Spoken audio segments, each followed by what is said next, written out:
Hiya, welcome to another episode of Pickler The Podcast. We are your co-hosts, Stacie Townsend and John, the People's Champ, Davison. John, it was such a good weekend. I got to not only see you, but out in Dripping Springs, Texas at Major League Pickleball. What was your feedback on the weekend? Really high level. It was the best thing in pickleball again. The beer taps situation that they have at Dreamland was perfect. I don't know how many I hit. I told Steve Kuhn I tried to do 50 by 4 because his whole thing is the 40 million by 2030. I tried to get to 50 beers in 4 days. I might have fallen a little short, but I think I did a pretty good job. So it was a good time. The atmosphere was great. I'm wearing my MLP swag, Team Mad Drops. I think I'm a 5th member of the team in the stands. So I'll take that. I know, it was so exciting. I not only was the alcohol and the vibe great, but also the play, and there was some interesting new stuff going on at MLP, including rally scoring, which I'm sure we're going to get into. But I want to get the thoughts of our amazing guest too. So I'm going to go ahead and bring in our amazing guest today, Jill Braverman. For those of you that don't know Jill Braverman, she is a former tennis player at a collegiate level, tech entrepreneur. She was recently stolen away from Universal Tennis Rating to be CEO of DUPR, which is the Dynamic Universal Pickleball Rating. And she seems to be killing it by all accounts as a CEO. So welcome, Jill Braverman. Thank you, Stacie. Thank you, John, for having me. Very excited to be here today. No, we're stoked to have you. What? Tell us, what is DUPR? Let's start from the top. Well, DUPR is Dynamic Universal Pickleball Rating, named as such because you can't say DUPR without saying super, and you can't say super duper without smiling. DUPR is the most accurate global rating system in pickleball. It rates all players regardless of their skill, age, or gender on the exact same universal scale. So what's super neat about that is a player in Western Europe, maybe a 15-year-old girl, can see how she ranks against Ben Johns in the US or Annalie Waters or the best player in Canada. So why are these ratings so important to you, Jill? Like you come from the tennis world. You did ratings in tennis. You are a pickleball pro, which I forgot to mention, not including a silver medal at nationals and retired pro. Yeah, retired pro. But had pretty sick results on the pro level. Why is pickleball ratings so important to you? Just real fast to touch on the silver medal at nationals. After I lost to the number 1 player in the world, Annalie Waters, my whole family said, I cannot believe you lost to a 14-year-old girl. And I said, calm down. She's 15. Big difference. Big difference. So just wanted to touch on that. Why are ratings so important? When I first started working 5 years ago at Universal Tennis Rating, a Series B SaaS company in Silicon Valley that has completely transformed the face of tennis on a global scale, they gave me this pitch, exactly that. It's going to transform tennis. And I was like, calm down. It's a rating system. And it probably took me 3 solid months of being employed there to understand and drink the Kool-Aid. Like, oh my goodness. When a player has a skill metric by which they can track their improvement and their performance, it deepens their interest in the sport. And when they can use that rating to enter level-based fair competition, leagues and tournaments, keeps them in the sport longer. That's the secret. So the existential crisis of pickleball right now, among a lot of things, is ratings. Because 66% of first-time tennis participants in a competitive tennis match or a tournament, they don't return back to the sport. Nobody likes going 0-2. Nobody likes waiting around at a tournament all day long, not knowing when your next match is going to come up, and then having it be against someone who's 0.6, 0.7 higher than you, but is playing in your bracket. And so that's why ratings are so important to the sport. What about on the rec side, Jill? You mentioned nobody likes going 0-2, which is a traditional, some of the traditional tournament format. How would you say ratings affects the rec player, which makes up the core pickleball population? That is a fantastic question. So there's over, I hear a different number every day. 5 million, 6 million. I think tomorrow might be 7 million players. Love it. Depending on how this podcast goes. Yeah, that's right. Yeah. We'll get at least 1 million just from this one. Yep. I think so. So let's just say there's 5 million. Let's go somewhere in between the 4 and the 6. There's 5 million players. How many do you think have ever participated in a tournament? 5,000. Okay. 5,000, John? I think it's Yeah. 1%. 50 to 60,000. Oh, I don't. Or maybe is that 1%? Am I getting my math right? Stacie's correct. It's about 50, 60,000 pretty competitive players who've played in the past 6 to 8 months. There's about 100,000 players who've ever competed. There's 60,000 around members of USA Pickleball. So let's test the theory. Do the other 4 million plus care about a rating? The answer is yes. And I'll tell you why. I think there's one key reason why. I have taught 500-person camps with other pros, and these are all beginner players. What's the number one complaint I get from these beginner players in these camps? Can you guess? They don't know what they're rated, or they're too good for their group. Too good for their group. Jill, will you pull me off this court? Will you? I belong on that court. I don't want to be here with Betty and Susie. I need to be on that top court. And I'm like, okay, Betty's probably like a 2.45. You're like a 2.62, right? They're all beginners. But that human instinct of wanting to know how good you are at something is a real thing. So yes, I think that for the recreational player, it's almost, it diminishes them to even say, well, you don't care. You're not good enough to care. That's a diminishing mentality. And I'm not attacking you, Stacie. That just came to me, in the moment. But yes, I think it's as important for the recreational player as it is the professional. And you hit on something, Jill. You said, I think you said in the tournament, you can play people that are like skill rated. So one thing, and I'm going to bring it back around to MLP. DUPR was an important part of the MLP draft. It helped owners and their managers pick the teams, like understand the different players.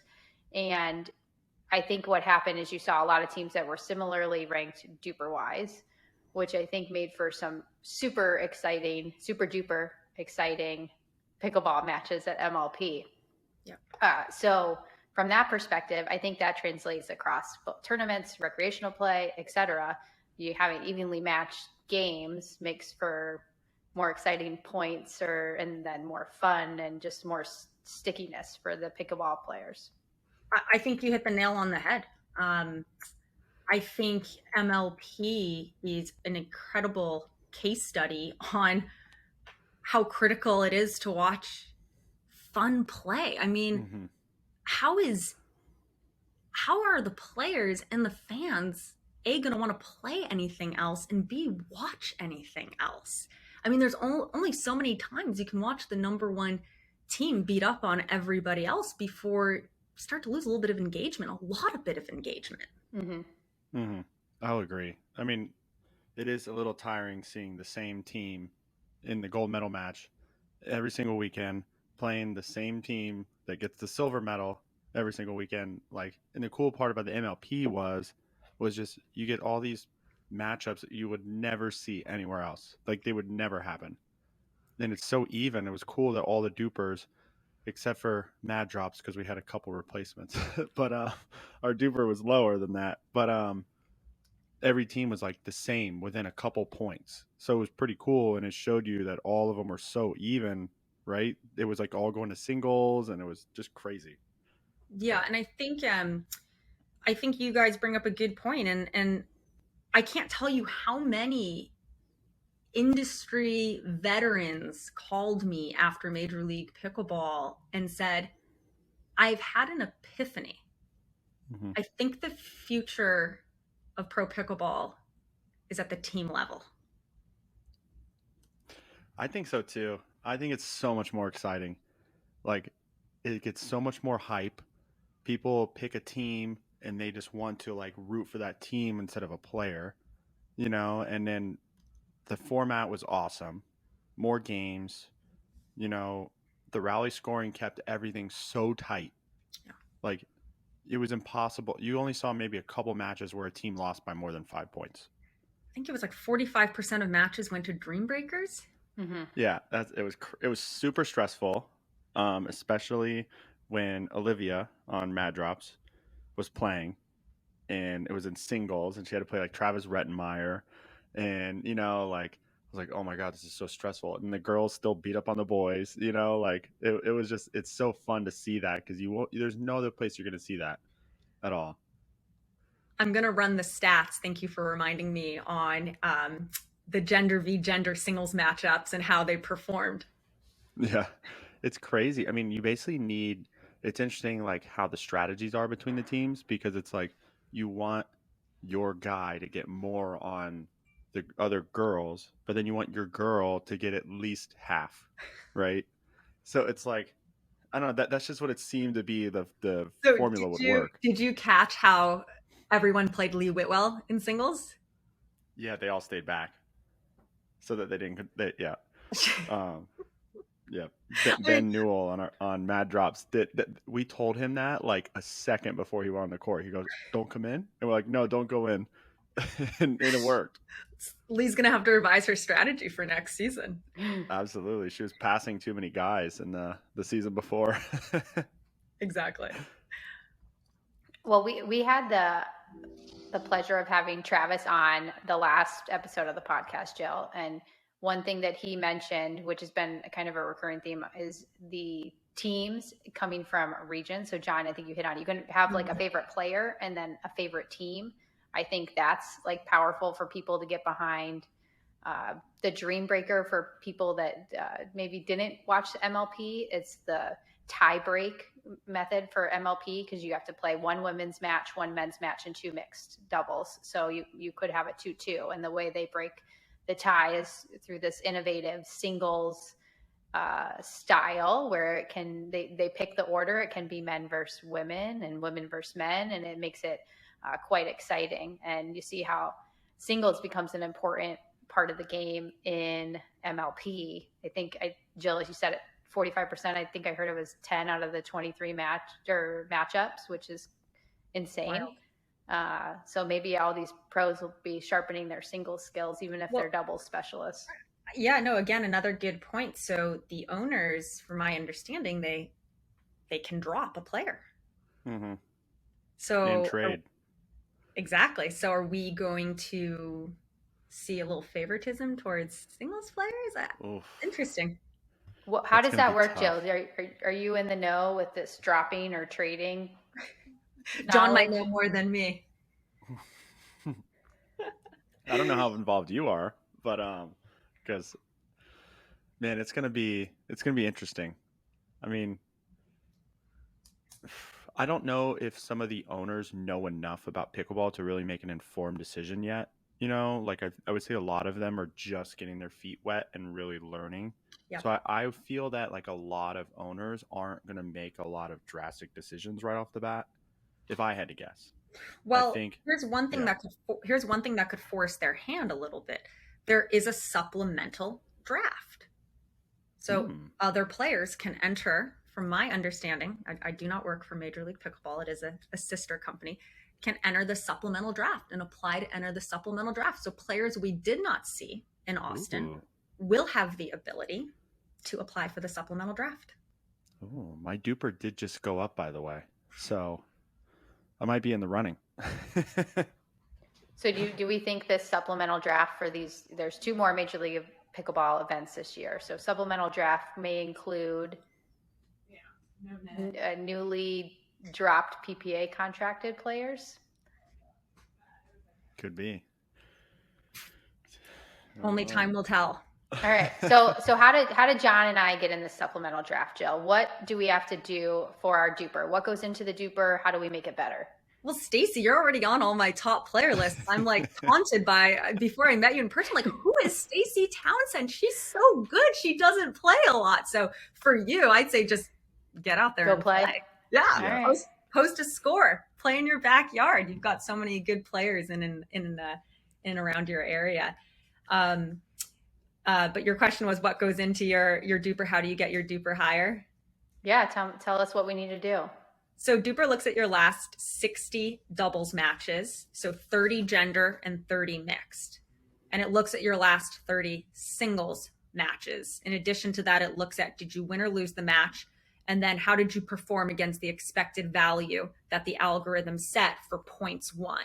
So what's cool about that is you can lose a match against a higher rated player and your DUPR can go up. So yeah, it's equal opportunity. Every point wins, every match matters. And I like that. Mm-hmm. So Jill, I've never played a singles match. Okay. We talked singles is now important for MLP. What if, Annalie Waters, I hope you're listening. What if I go play Annalie Waters and get 8 points? Would I have, how would that affect my singles if I have just one match? 8 points in a game to 11? 11. Yeah. I don't know if it'd be like 11-4, 11-4, but either way, absolutely, you would instantly have a DUPR. Instantly. And you could play against, male players in your area. It's a universal scale. And how does that work? Tell us how it's ageless and genderless and why that works in the DUPR system. Absolutely. And why you don't see more systems like this is it's really hard to do. It's really, really hard to do. So our rating now is about as accurate as the universal tennis rating. It's right there. And that's the most accurate rating system in racket sports, period. And it's a rating for tomorrow.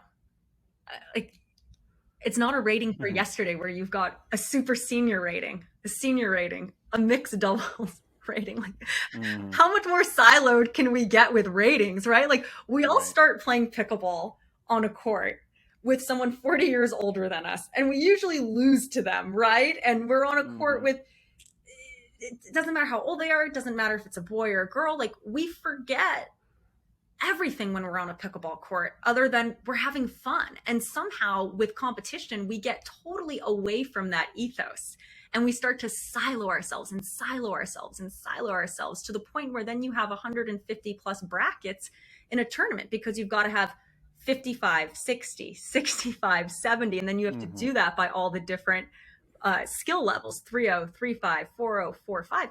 And I don't think that's the culture of the sport. So I think what's important about DUPR is you don't have to run these universal events. You don't have to, but you can. And it's important that what we invest in and what we build together right now is a system that will help pickleball tomorrow, that will help it scale in the future.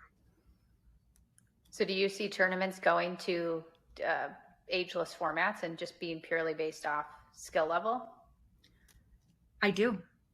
Again, I don't think organizers have to do that. I don't think players have to do that, but I'll give you a perfect example. We just announced last week the DUPR Waterfall tournament. And the DUPR Waterfall tournament is 4 guaranteed matches in 4 hours for a player. Guaranteed level-based play. You're not waiting for your court assignment and running across the facility to get to court 8 within a certain amount of time. And you can play multiple events the entire weekend. You could play up to 7 events in one weekend. And This is actually the largest amateur prize purse in the history of the sport. It's going to be at Newport Beach during MLP Newport Beach in early August. Anyone can register for this.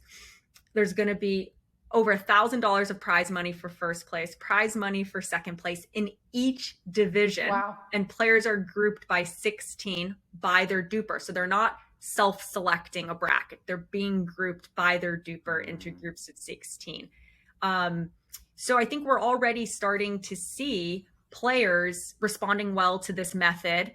And that event, Stacie, does have an open division. So on Sunday, you can play with anyone you want. Any partner you want, you can play with. But there's still going to be gender doubles. There's still going to be mixed doubles. Sunday will be open doubles. Gotcha. Now, do you have to have a certain DUPR like to be included in the amateur? Because, and we're going to talk about this in a little bit too, because my DUPR just took a jump higher, and which is great. But I've heard that your DUPR has to be like a certain number or below for this amateur. Is that true? So we are cutting it off at 5.25. I didn't know you were that good. How good are you? I got to look your DUPR up right now. I'm a 5'8" right now. I don't know what happened, so we're going to have to talk about this, Jill. After US Open, I played with Olivia, which probably brought my DUPR rating down because we don't play well together. We're on our 3rd pickleball divorce, okay? We usually give each other 1 tournament a year. we're putting that to 0. And it went to a 5.3. Now it's a 5.8. I don't know what happened. So you are a 5.849. You have 28 matches, 13 wins. The average opponent against whom you play is a 5.59. You have a good average percentage of points won. You win about 52% of your points. Your half-life is 5.3. That's low. That means you're really not playing that much. And your partner, your average partner's DUPR is a 5.48. So it's actually pretty impressive that with your average partner being around a 5.48 and your average opponent being a 5.59, that you are at a 5.849 DUPR. Like, that's good. I'll take it. You know, what the one thing I like about the DUPR is I don't understand the jump that just happened in the last little month, but I bet it's because my half-life is too small. Right? Could that be part of it? No, what's really cool about DUPR, it's a fluid system. So what that means is your DUPR can actually change when you're not competing. And it can see, based on everyone else's performance against whom you've played, how good you are. So let me give you a perfect example. Althoff Merchant and I chat quite a bit about DUPR, and he says, you know why I like DUPR the best is because I had to play these like 2 unknown kids last year with Zane. And these 2 kids walloped us. Can you guess who those two new kids were on the scene? Was it J-Dubs? And Dylan. And Dylan, yeah. So under maybe a rating system that isn't as sophisticated as ours, it would have really penalized Althoff and Zane. But then we saw Dylan and JW go on a terror. Yeah. Right? So retroactively, the algorithm goes, okay, let's not punish Althoff and Zane. In fact, maybe we reward them for their really tight 3-game performance against these 2 upstarts.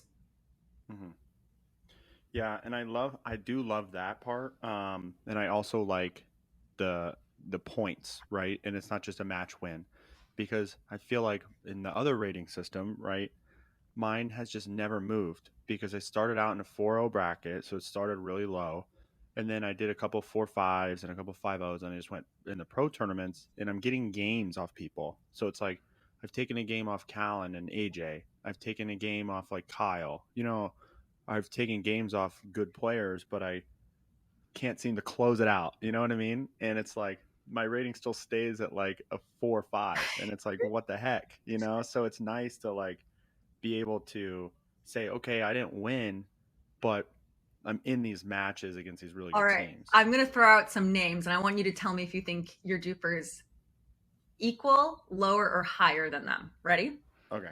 This will be fun. Anna Bright. Do you think you have a higher DUPR than Anna Bright or a lower DUPR than Anna Bright, or doubles, or roughly the same in doubles? In doubles, I think it's higher. I would agree. It is higher. Not by, I'm looking at people really close to you right now. So I'm looking right at you, just below you and just above you. Okay. Simone Jardim. In doubles, I mean, just throw singles out. Doubles, I bet I'm higher. I'm gonna guess lower. She's just higher than you. Okay, I just wanted to say I was better at Simone. I might question the whole thing if you were above Simone, John. All right, let's look at a guy, Matt Manassi. Are you right? I'm higher than him. I'm higher than McNasty. I ain't even worried. Stacie, what do you think? I would agree with John. He's right at your level. Oh, that's funny. It can't be true. I gotta be higher than that guy. Anyways, that's all the fun stuff we get to do. Okay. Yeah, that is pretty fun. It's just so interesting too, because I'm a finance guy, so I look at data nonstop, and I just love the data aspect of it. You know, like just everything that goes in. It's just pretty cool to see. So I'm excited to see more like data analysis coming from you guys, you know, and being like, look at all these different things. It's gonna get me excited. Well, you bring up a good point. So early on in DUPR, there was some commentary like, oh, well, there's no way the women are too high. You put 2 women on a court against 2 men of similar DUPRs and they're going to get killed. And what's really neat is ever since then, we've really asked our customers, post weird scores. Go post battle of the sexes scores. We want to test this theory, right? And if we're wrong, we'll be the first person to raise our hand and say, we were wrong. So we had an influx of over 5,000 battle of the sexes, gender v gender scores come in. And the good news is the algorithm performed. So the linear curve, it was what we expected to see from those matches. And it's funny because I'm here looking just in your area and I see, a name Dane Gingrich, right? So he's someone who from what I hear, thinks his rating's a little too low. He's a 5.904.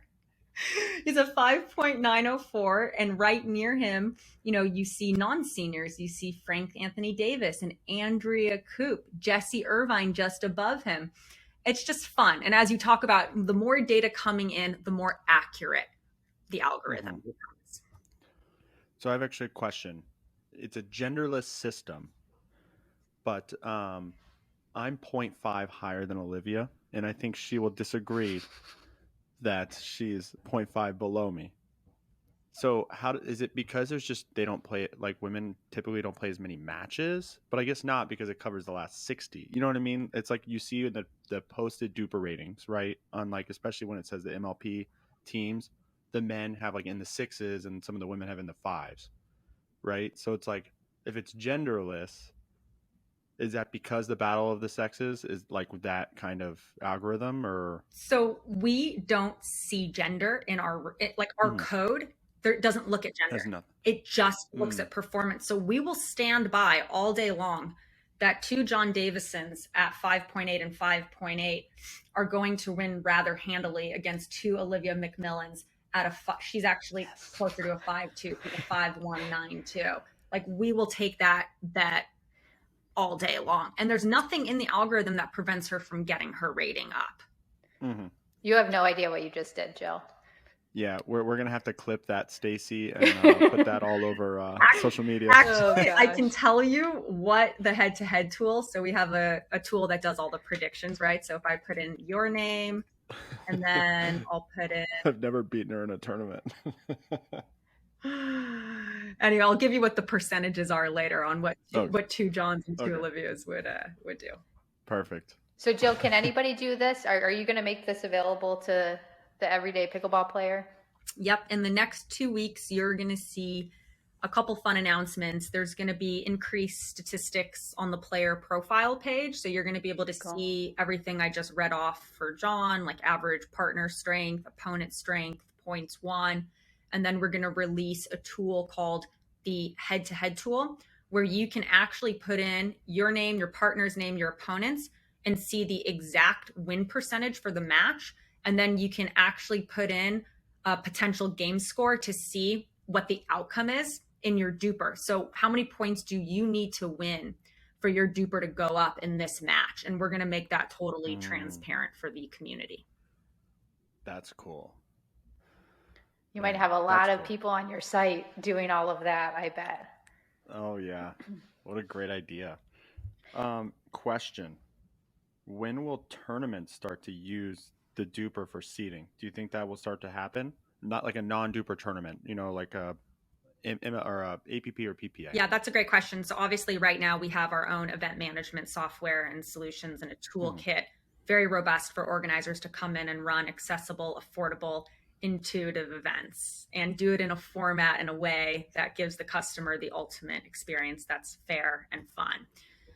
So any organizer can come in and completely for free get started on our software. As far as the tours go, and frankly, anyone else that wants to use the rating system, we would love to. We would love to help the tours. We would love to help international organizers. We've actually are working now with federations from 12 different countries, and we just became officially a partner of World Pickleball Federation. Nice. Wow. That's pretty awesome. So that's going to be, that kind of software that's already available, the tournament software. So anybody, if putting on a tournament, if I wanted to put it on some tournament coming up, I could use a DUPR. 100%. DUPR software? Yeah. Cool. I didn't know that. I thought I've been told that was in the works, but that was a few months ago. So I didn't know if it was ready to go. Ready to go. There we go. I want to put on some amateur DUPR events like in the area. I think it would be so much fun. And you'd be able to have prize money because it's fair. Yeah. So no sandbagging then. So how does that work? How does the DUPR stop sandbaggers? Yep. So what's really sad for our industry is that, and we run the numbers after every tournament, after every APP, after every PPA, after every USA Pickleball tournament. And they're similar across the board. Only 20% roughly of matches are going to 3 games. That's a bummer. Wow. And if you want to be medaling, you better be playing 0.6 above your bracket if you want any chance of medaling. You have to be 0.6 above your bracket's average to medal? Interesting. Yeah. And I wish I could share screen because I would show you everything. I would show you the full analysis. And I think that is why this is such an existential crisis for our sport.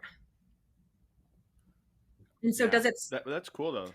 But you bring up a great question. So does it stop sandbagging? Yes and no. Because if we keep allowing players to self-enter brackets, right? There was all this hoopla last month with a well-known female player who won an amateur event, and it was a golden ticket qualifier. And I mean, she was like raked through the coals about this. And all I could think was, don't hate the player, hate the game. It's not her fault. Her rating in that other software is X, so she decided to play in that event. Like, you know, like we have to stop allowing players to self-enter. We've got to get the rating right, and then we've got to make it just grouped by DUPR. All right, so question. If a person comes in, right, they enter 4-0 their first tournament, they lose 11-0, 11-0, 0-15. If their rating won't be any close to a 4-0 or 4-5. Well, I think what's important too is we shouldn't have people entering tournaments unrated. Why would we have that? You can go out and post a score. So what we say for our tournaments is you can register unrated. 1 week before the tournament, you are required to have at least a provisional DUPR. It's free to post a score. It's free to download the app, and you can post a score against anyone, regardless of if they're rated or not rated. We will get you a provisional rating. So in that example, I would just say, I think, again, we need to fix the system of even being able to enter unrated. Right.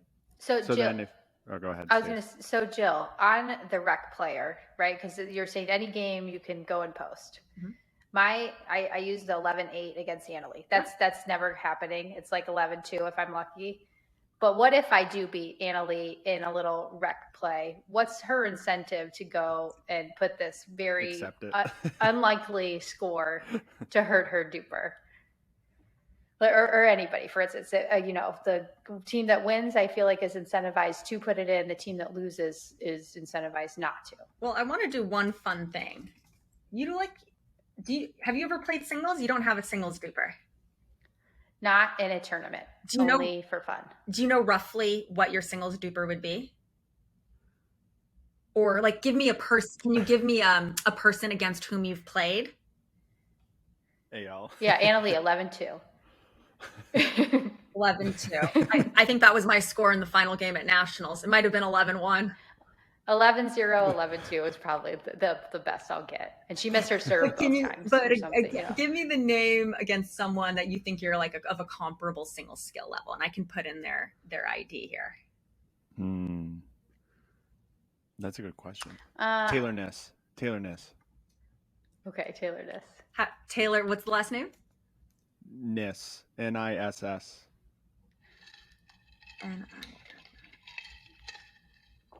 No, I don't have them. Bummer. I was going to show you the head-to-head tool and tell you what your win percentage was and how your rating would have been affected by winning 3 points off of Annalie. But I think your question is broader, which is, what is the incentive of a higher rated player to play a lower rated player? Is that your question? Or, well, the incentive to playing them, but in putting it into the DUPR system. What is the incentive? Yes. Well, I think, this is a great question. So I play with a group of local pros in Orange County every now and then when I'm back in town and not in the desert. And we decide to make it DUPR count, DUPR match, DUPR Monday morning. We don't do that every time, but when we do it, it completely changes the feel. It elevates it. We are all trying harder. It is helping us practice tournament feels. And Webby from Eddie and Webby is doing a DUPR challenge series of YouTube videos on this exact topic. He challenged a female to singles. We predicted he was going to lose. He lost in 3 games. Then he challenged 2 more females with a male partner. We predicted again he was going to lose, and he won in 3 games. And so his number one piece of feedback to me was, Jill, I'm nervous the night before these things. I'm thinking about them, and I don't have another way that I get to practice for a tournament. This is really fun. So I think, Stacie, that's one answer to that question is why put those scores into DUPR. Practice the tournament feels. Yeah, that's a really good point. It's like putting money on it. Yeah, I like that. Question, another one. How does DUPR get involved with betting? Because isn't betting coming in the game at some point? DUPR obviously has all the stats more than anybody else, I would imagine. You need to reverse the question. How does betting get involved with DUPR? Without DUPR. It can't. Oh, without DUPR. Okay. You know, I was like, you threw my mind for a loop there. Yeah, sorry. It can't. You've seen these like big announcements before in the sport. Oh, this company's entering pickleball. Okay, what's happened with that? Nothing. Like, how are you going to set the line? How are you going to set the spread? How are you even thinking about bringing gambling into the sport without DUPR? Yeah, you can't do it without the data and the algorithm. So at some point, you're going to get some phone calls from Vegas, if you haven't already, and they're going to be like, we want your data, and we're going to pay you a bunch of money for it. And that's how DUPR makes money. Yep, and I'm going to let them know they can make that check out to, I spell my full name's Jillian. Jill Braverman. Yeah. Don't forget the I-A and the N. It's not Jill, so let's just make sure we get that correct. And to your personal account, of course. Correct. Oh, gosh. So do we think betting is good for the sport? And why? Absolutely. I'll let Jill go. I mean, eyeballs. That's what the sport needs. John, what would you say? Oh, 100%. I mean, I think if you bring betting in, people are going to care a lot more. Like my friends that don't really know, I've brought to the pickleball courts and we go out there and we drink and we play and have fun. And those are definitely not DUPR recorded matches. Just because it's more drinking. It's more of a Coors Light kind of match. They love gambling and they get so invested in these sports, just because they put, $50 on something. So it's like pickleball, people will watch it when they have money on it. They don't even have to know anything about the sport, but they're going to put money on it.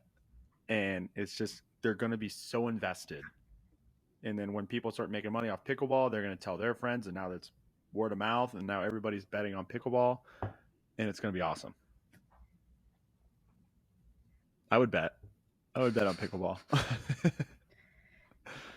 So are there any weaknesses in DUPR, Jill? And the reason I ask is I have to give a plug. I was very impressed that during MLP, DUPR, before the event, picked the winner. And then I just learned before our podcast, but they also picked the top 4, not in the correct order, but pick the top 4, pick the winner. You seem to have a lot of good predictions going through. So obviously there's something in the magic of the algorithm. Are there any weaknesses, especially as we're talking about things like betting? Yeah, that's a good question. We are so far from perfect, and we are constantly working on the algorithm. We ate, can I say a bad word? Sure. Yeah, sure. We ate shit 4 weeks ago with players. We made a tweak to the algorithm trying to decouple performance, which is one of the most difficult parts of these algorithms, is disentangling the performance between pairs, right? To whom do you attribute more of the loss? 50-50? You reward the higher player? Like, you see what I mean? So we made this tweak, we modified it a little, and, the algorithm shifted and it probably, it startled a lot of people. And then we ended up reverting, right? So we are constantly working on trying to get a little bit more accurate, a little bit more accurate, a little bit more accurate. That is a continuous optimization process on our data team. Where we are right now is not good enough for where we want to be tomorrow. So I don't know if you consider that a weakness, but I would just say we're not perfect. And there will be times we'll ask the community to give us more data, to give us more gender matches, to give us more young versus old matches. The cool thing is, because it is so smart, that the more data that goes into it, if we are wrong on certain assumptions, it does self-correct. That's the beauty of it. More data equals a better, more accurate rating for everybody. I think the other weakness, Stacie, we talked about this in person, was, we have a 40-person team now. So how do we scale internally effectively when every single morning we wake up, our phones are ringing and there's a new opportunity and this person wants to do this, and will you invest in this, and can we partner on this? So how do you stay focused, and how do you not get away from your mission? And if something, and if a partnership or an opportunity isn't in line and basically can't answer the question of, yes, this made the algorithm more accurate, or yes, it brought us more data, which are our two biggest goals, then should we even invest time and effort into that? And I would say that, again, is, I don't know if it's a weakness, but it's something we need to watch out for, are those distractions. Like any business, I suppose. But the decoupling thing is interesting, because I did have a kind of a question for you. Yeah. I think it's interesting how you can have two people, whether they have really great DUPRs or maybe not really great DUPRs, but you put them together and it's either, a terrible and the great DUPRs fall apart, or the not so good DUPRs together, they're like magic and they can perform. How are you seeing kind of like the intangibles of being on the court with someone? How are you guys calculating that into the algorithm, if at all? I wish I actually would have answered the question originally with what you just asked me. So there are so many intangibles we don't measure, and I can give you feedback from our athletes on things they don't like about DUPR. Trust me, if you think they're nice to us, they don't hold back. So on top of what you just talked about, these intangibles, like who plays which side better? You don't want to put two right-sided players together. I'd love to start tracking that stuff, and we're going to. How do you measure grit? How do you measure the person that shows up at the majors? Right? But the problem with a zero-sum system is, if you're going to, which is what we are, we're a modified ELO zero-sum system. So if you're going to hyper reward performance at the US Open, well, that means the bump you just gave the person who won it, you have to give an equivalent downgrade to the person who just lost against them. Is that fair? So you're right, Stacie. There's the intangibles, there's the how do you measure grit and performance at the majors, and I think that's all stuff that we'll continue to, frankly, try and optimize for. I don't think it's impossible for us to capture that stuff. It's just problems to find solutions for, and that's kind of cool. Yeah, and I'm sure the more data you get, the more you're going to learn.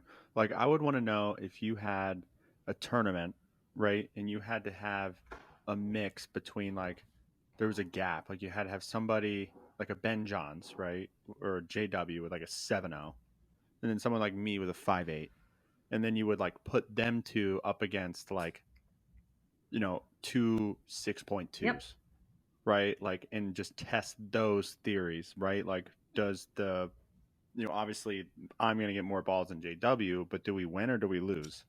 Because JW can do a lot more things, right? So it's how do you, how do you disentangle and decouple the performance between the pairs? Yeah, that's the stuff we think about all day long. And let me ask you guys something. I'm testing this theory out right now. Tell me what you think. I think we need to have medals. How many times have you medaled and in what brackets on the profile page of players? Because if you're assessing partners, I don't know, I'm looking at their DUPR, but I also want to know just how much have they won? How much hardware have they maybe taken home? I don't know. Is that valuable or no? Absolutely. And the average place they finish, what percentage did they finish in of the group? How many first round matches do they win versus I've actually did this data back in the day when Stacie and I played together, and I'm like a finance guy, so I like data. And I went on there and I logged every single tournament that Stacie and I played together, and we were like 20% in the main draw, but like 80% in the back draw, like in wins. It was something crazy, you know. So it's like that's interesting to know too. Do they? My problem is I win the first game every time. I will beat AJ Kohler and Colin Dawson in the first game. I will beat Althoff Merchant in the first game, but then I will lose the next two every single time. So it's like, you know, stuff like that. I mean, you know, the possibilities are endless. You've got to join some of our data calls. We like to nerd out on this stuff all day long. Oh, please add me. I will be all about that. Perfect. So why does DUPR have just one doubles rating and not a mixed and gender doubles? I feel like, and the reason I ask is I asked the weakness. I think I saw a post in social media that some people don't like that because they feel like gender doubles and mixed doubles can be different games. So curious to hear from you. Yeah. Your thoughts on that. Yeah, they might be different games, but performance in those games is performance. So the algorithm doesn't need to see that you're a male or female. It's literally gender blind. And it's so interesting, Stacie, because I will have this conversation with people, very intelligent people, over and over, right? So here we go. Hey, she called us intelligent, John. The 60-year-old's 4.25 rating is the same as the 14-year-old's 4.25 rating. Mm-hmm. But how's that possible? Yeah, how's it possible? He's 60 and she's 14 and a different gender. A 4.25 is a 4.25. No. Mm-hmm. You don't understand. I'm 60. I'm like, no, I do. And you don't get it. She's a she. I'm like, no, I do. Mm-hmm. Like A is equal to A. 4.25 is equal to 4.25. And I think with enough time, education, and proof points, we're going to get the community understanding and believing that. And it does a disservice to the community to regress to hyper-specific siloed ratings, like a mixed rating, because frankly, tennis has proven that's not what wins. Like universal tennis rating, the most accurate system in all racket sports, right? That's a universal scale. So again, I go back to, we have to build a system, not just for today, but for tomorrow. And with enough time and participation, I do believe people will start to understand, oh, I don't need those ancillary, siloed, hyper-specific age or gender ratings. Mm-hmm. It takes time. Like the future is not easy. You're right. Like a 60-year-old 4.25 might not be the most mobile, but maybe they have better shot selection and they, you know, they're smarter. Where a 14-year-old just wants to go out there and run around and whack a ball. You know what I mean? Like, you're totally right. So what we learned in tennis, and we heard this all the time, was the 6-year-old would play against the 14-year-old and we'd hear the same thing. Wow, the 14-year-old serve was bigger than mine, but they didn't have shot selection like I had. And it was fun to learn from each other and see a different ball speed, a different ball trajectory, different spin, but still same rating. Mm-hmm. Yeah. It all comes down to results. Yep. Really. Performance. Yep. You're only as good as your last match, right, John? No, because the last match I was up 11-2 and lost 15-11 with Olivia. So I haven't stepped on the pickleball court since. Joe, I mean, in a tournament. We'll get you out doing your DUPR scores, John. Joe, what is the future for DUPR, or what do you see the future for pickleball in general, or both? Answer both. I think I worry deeply about pickleball in like a philosophical way that probably a lot of us feel. Like we have this case study in tennis of everything we don't want to turn into and be. Tennis is one of the most fractured, hyper-fragmented sports out there. Mm-hmm. And we just have this opportunity while pickleball's so young to unify. And that's our slogan, is innovate the game, unify the sport. And right now the sport's doing the opposite of that. It's like it's learned nothing from tennis and nothing from these other 100-plus-year-old sports. So I know where I want pickleball to be. It's up to all of us to help it get there. Do we need one tour? I don't think both tours can survive together. Mm-hmm. Or, I mean, maybe, you could have two tours, but like one pro one, or, I don't know. Or a minor league one and a major league one. Mm-hmm. Yeah. Yeah, like a challenger, future series, and, your top. It'll be interesting to see what happens with that. But how does MLP, well, I guess, you don't work for MLP, but how do you think MLP is going to factor in? Because I know you guys are like kind of loosely connected, right? Or tightly connected, I would say. So like, where does MLP even fit in all this? I mean, there's nothing else like it. It's 12 iconic owners. Like, we're comparing apples to oranges here. It is Major League, as the name says. I mean, it's got the innovative snake draft, which creates the super competitive teams, and it's got exciting matchups, and it's the only event with a co-ed team format. It uses new, easy to understand scoring. Like, it's got the groundbreaking broadcast and the C360 cameras where you can literally see exactly if the ball's in or out, no question. Like, that's what the sport needs if it's going to be everything we think it can be and we want it to be. We need that high level of quality. And it's also the highest prize money in pickleball. So, how does MLP fit into it? I don't know. I kind of feel like you got to reverse the question. How does everything else fit into MLP? And again, I don't work for MLP. I'm more speaking honestly here as a player and a spectator, which is I'm a spectator now. And that's what I like to watch. And I have to think that the data will show that others feel similarly. Yeah. And you talked about being a player. How hard is it to watch MLP and feel like maybe you should be on the court too? Are you asking for me personally, or all the other players that didn't play that perhaps? Well, that's a whole nother question with the other contracted players. I'm talking about you. Yeah. Being retired. It's hard. I quit playing so I could fully focus on DUPR and have absolutely zero, I didn't want any perceived conflicts of interest with a player running a ratings business. So I miss it. I miss it so badly. Like, just being able to compete and laugh. And I mean, it's so silly, right? We play pickleball. It's a game. Yeah. It's so fun. I want to go back to the MLP. I want to push you a little bit, Jill. So Rob Cassidy, I think, had said that if MLP had 8 to 12 events, he would only play MLPs.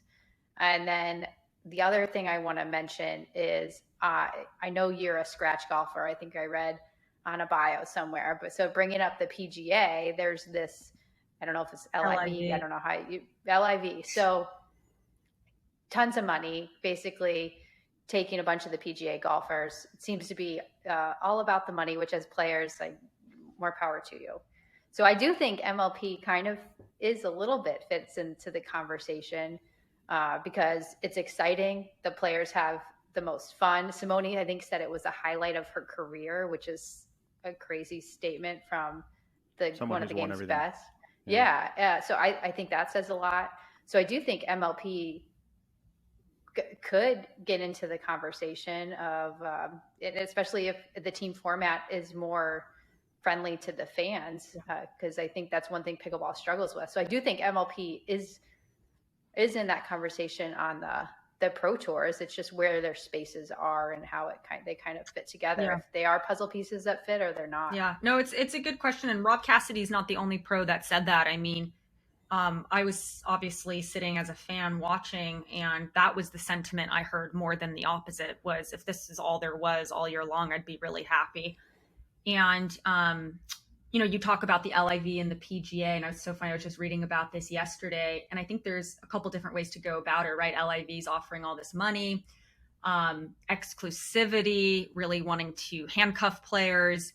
And I think of MLP as kind of the opposite. It's like the freedom tour. It's like, we're just going to win because we're better. We're a better product. We're better technology. We take better care of our players. Like, we're in this for the fan experience, the player experience. Like, we're not going to win on an exclusive contract. Like that's antithetical to the thinking of Steve Kuhn. That's antithetical to the thinking of these owners that want to see what's best for the players and what's best for the sport. So yeah, I mean, I think there are comparisons to the LIV PGA thing, but at the same time, it's a little bit different with the fact that MLP's like open arms, right? And if you want to play something else, go play something else too. You know, they could have easily said to players, well, you just have to be on our team. They've never once done that, nor would they ever.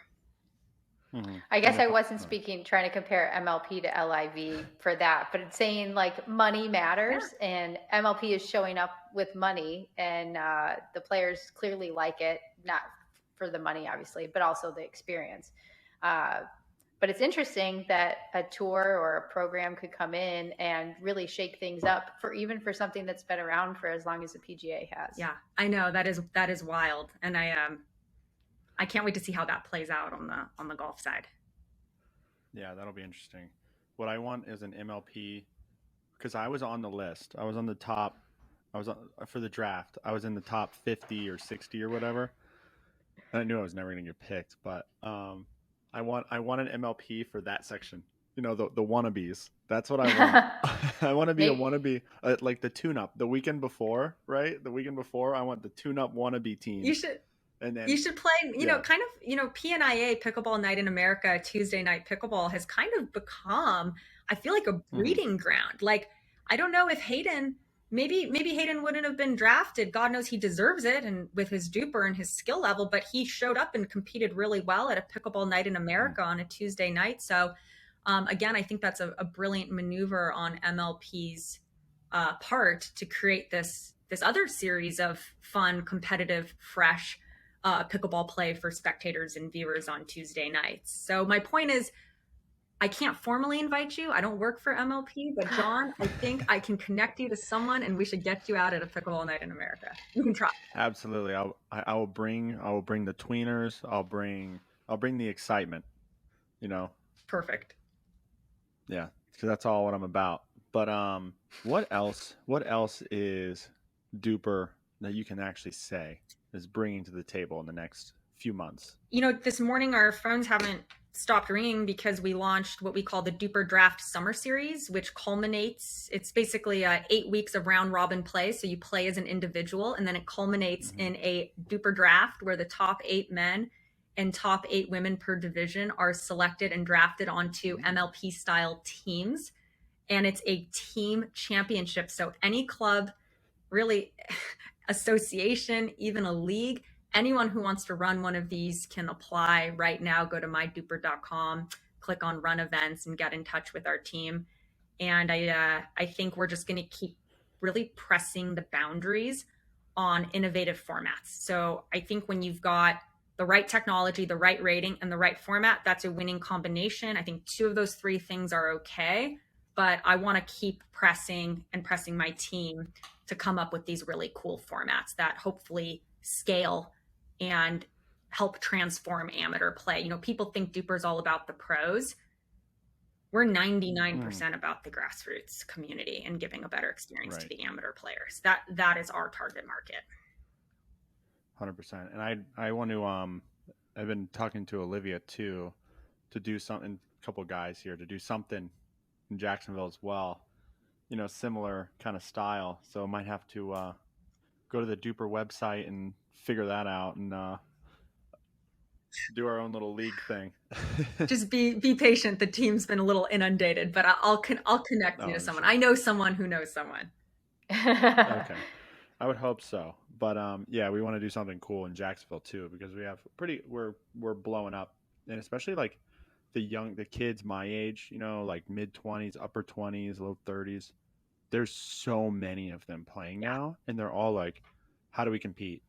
So it's like, if you have something like a DUPR kind of thing where, you can create some league and there's all this going on, it's awesome. 100%. And we're actually rolling out a regional ambassador program in the next week. So if you are a local grassroots organizer who's passionate about pickleball and you want to run leagues, you want to run tournaments, you want to help get players rated, you want to help get clubs on DUPR, if you are someone who's been dying for tools and technologies to actually help your community with pickleball, you are the right person for this. So look for announcements in the next week about that.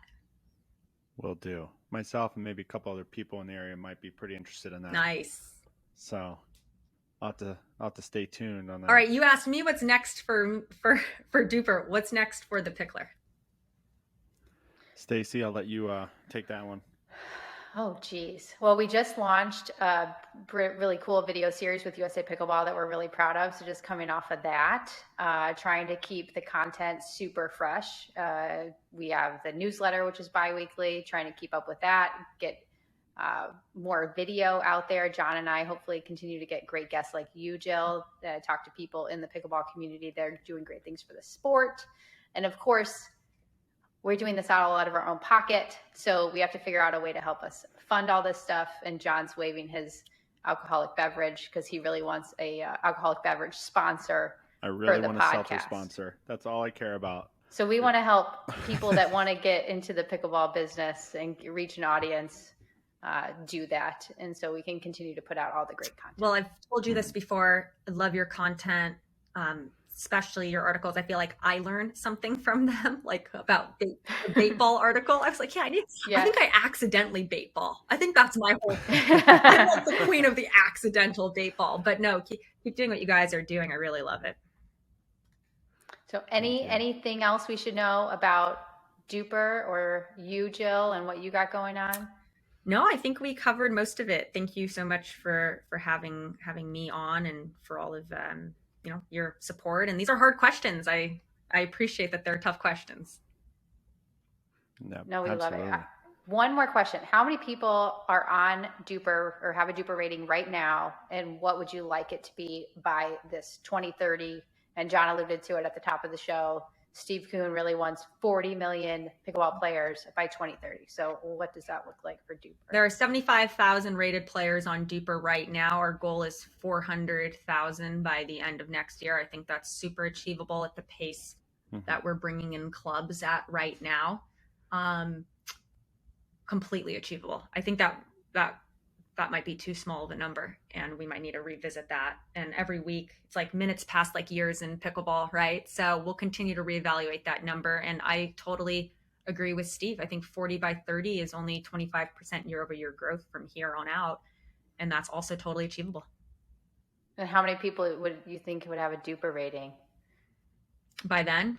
Well, obviously all 40 million. I mean, all 40 million. I mean, just 100%. I just make it sure. Yeah, just 100%. 100% participation. Yeah. Awesome. Well, you can't step on a pickleball court until you have a DUPR rating. You have to get in the gate. You got to scan the QR code, go on there, create a DUPR account. John, you're hired. Boom. There you go. Team's now 41. But before you take us out, John, thank you, Jill, so much for coming on. Thank you for what you and your team do for the sport. For all of our fans, make sure you go get a DUPR rating. Go try the DUPR morning, like Jill said. Go put a little competition on the line. Put your rating on the line. And also subscribe to us on YouTube. Hit us up on thepickler.com. Subscribe to our newsletter. Follow us along. Get all the great content. And John, you want to take us out? All right, Jill. We always cheers the camera because we always have an out call. I don't know if you have one. I think you might still be on the clock, but we cheers to the camera. So thanks, Jill, for joining us. Pickler out. Thank you.